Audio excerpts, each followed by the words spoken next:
Hello मित्रों, आज આપણે બનાવવાના છીએ આવી રીતે દાળ બાટી મસાલો પાવડર તો બનાવવાનું શરૂ કરીએ અને જો આ અમારો વિડિયો અંત સુધી જરૂરથી જોજો અને જો અમારો વિડિયો ગમે તો લાઈક શેર અને સબસ્ક્રાઇબ જરૂરથી કરજો તો બનાવવાનું શરૂ કરીએ અને આ મસાલો એટલો સરસ લાગે છે કે દાળ બાટી એટલી સરસ ટેસ્ટી બને છે ખાવાની મજા જ આવી જાય તો બનાવવાનું શરૂ કરીએ તો તેના માટે આપણે બે ટીસ્પૂન જેટલા આખા ધાણા લઈ લીધા છે 2 ટીસ્પૂન જેટલું આપણે આખું જીરું લઈ લીધું છે અને તેની સામે આપણે 1 ટીસ્પૂન જેટલા આખી મેથી લઈ લીધી છે અને અડધી ટીસ્પૂન જેટલા લવિંગ લઈ લીધા છે અને 3 થી 4 પાંદ આપણે તજના લઈ લીધા છે 3 થી 4 આપણે મરચાં લઈ લીધા છે અને 2 ચમચી આપણે કસૂરી મેથી લઈ લીધી છે અને 3 નંગ આપણે તજ લઈ લીધા છે અને 3 થી 4 નંગ આપણે ચક્રફૂલ લઈ લીધા છે અને અડધી ટીસ્પૂન જેટલા આપણે મરી લઈ લીધા છે તો આ બધી વસ્તુ આપણે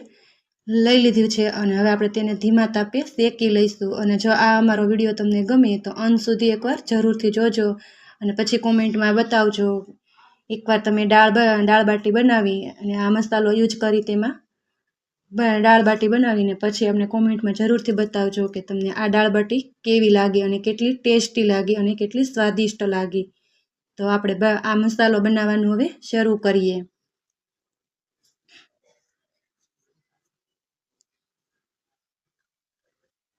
તો આપણે આ ગેસની ફ્લેમ શરૂ કરીશું અને એક બાઉલ મૂકીશું અને ગેસની ફ્લેમ આપણે ધીમી જ રાખીશું હવે બાઉલ મૂકી દઈશું અને આપણા મસાલા ઉમેરીશું તેના માટે આપણે સૌથી પહેલા આપણે આ ધાણા નાખીશું અને પહેલા આપણે આ બધું એકદમ બ્રાઉન થાય ને ત્યાં સુધી શેકી લઈશું પછી આપણે એમાં જીરું નાખીશું આખું જીરું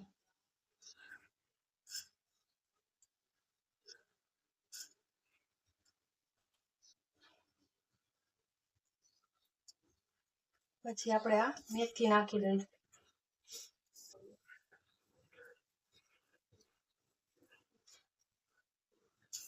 પછી આપણે જ્યાં તજની લાકડી છે તે નાખી દઈશું કસૂરી મેથી નાખીશું પછી આપણે લાલ મરચાં નાખીશું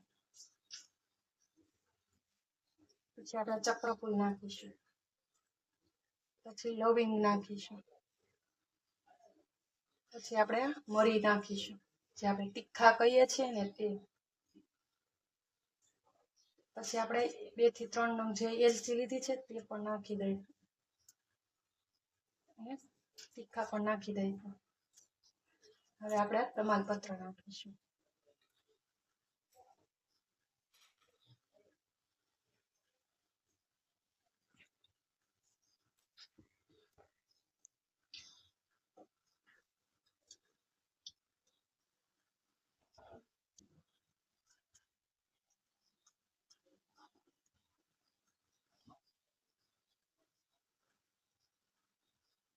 તો હવે આપણે તેને શેકી લઈશું બ્રાઉન થઈ જાય ને બધી વસ્તુ ત્યાં સુધી એને શેકી લઈશું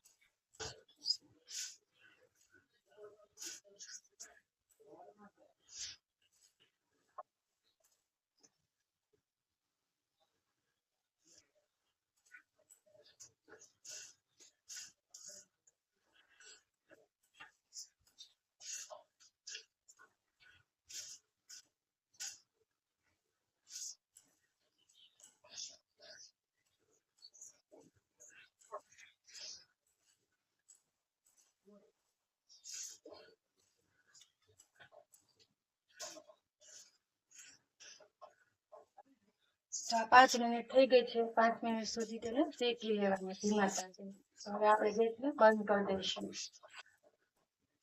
સુગંધ પણ એકદમ સરસ આવવા માંડ્યું છે બધું એકદમ બ્રાઉન સરસ થઈ ગયું છે જો થઈ ગયું છે ને બ્રાઉન કલરમાં આપણા મસાલા એકદમ સરસ શેકાઈ ગયા છે તો હવે આપણે તેને ઠંડા થવા દઈશું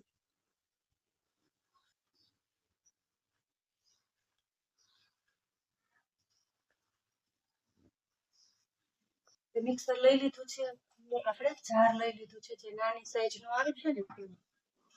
હવે આપણા મસાલા બધા તેમાં નાખી દઈશું. આ વિડીયો અંત સુધી જરૂરથી જોજો, કેમ કે આપણે આમાં હજી 2-3 એવા ઇન્ગ્રેડિયન્ટ્સ નાખીશું કે જેથી આપણો મસાલો એકદમ સરસ સ્વાદિષ્ટ અને ટેસ્ટી બની જાય. આપણી આ દાળ બાટીની દાળ એટલી સરસ ટેસ્ટી બને છે આ મસાલો નાખવાથી.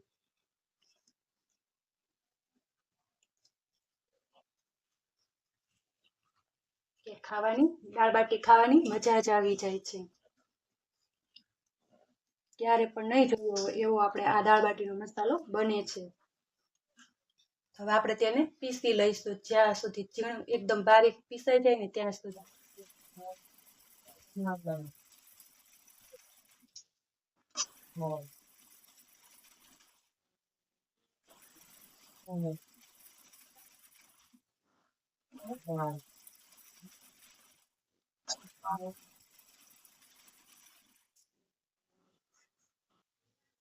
તો હવે આપણું મિક્સરનું જાર ખોલીને જોઈશું કે આપણે મસાલા પીસાઈ ગયા છે કે નહીં.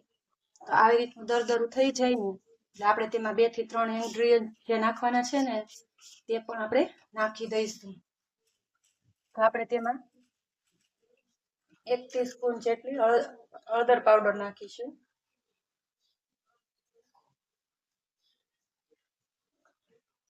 અડધી ટીસ્પૂન જેટલો આપણે ગરમ મસાલો નાખીશું.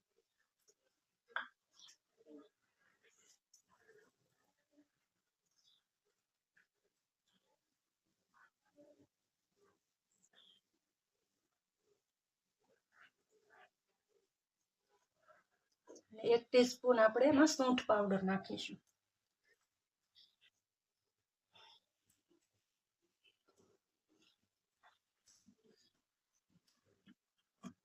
હવે આપણે તેમાં બધું મિક્સ કરી લઈશું.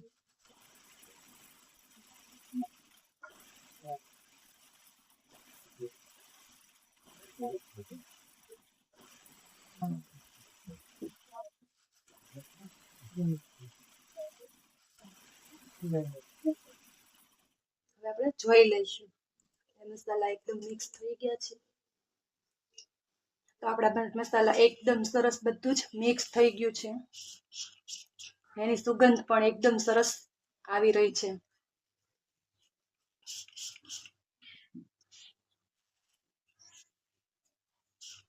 મસાલામાંથી આટલી ટેસ્ટ સુગંધ આવે છે તો પછી દાળ બાટીમાં નાખીને દાળ બાટી બનાવીએ અને ખાઈએ ત્યારે તો એકદમ સરસ ટેસ્ટી જ બને છે. તો આ રીતે એકવાર આ મસાલાનો યુઝ આ મસાલો બનાવીને એકવાર જરૂરથી દાળ બાટીમાં નાખીને દાળ બાટી બનાવજો અને કોમેન્ટમાં બતાવજો તમને આ મસાલો કેવો લાગ્યો. તો આપણે એક બાઉલમાં લઈ લઈશું. તો આ અમારો દાળ બાટી મસાલો બનીને તૈયાર છે.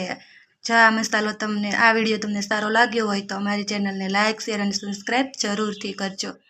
કોમેન્ટમાં જણાવજો કે તમને આ મસાલો કેવો લાગ્યો અને તમને આનો ટેસ્ટ કેવો લાગ્યો તે પણ એકવાર કોમેન્ટમાં જરૂરથી બતાવજો. અને તમે આ અમારો વિડીયો ક્યાંથી જોવો છો ને તે પણ એકવાર જરૂર કોમેન્ટમાં બતાવજો. આવજો. જય શ્રી કૃષ્ણ, જય સીતારામ બધાને.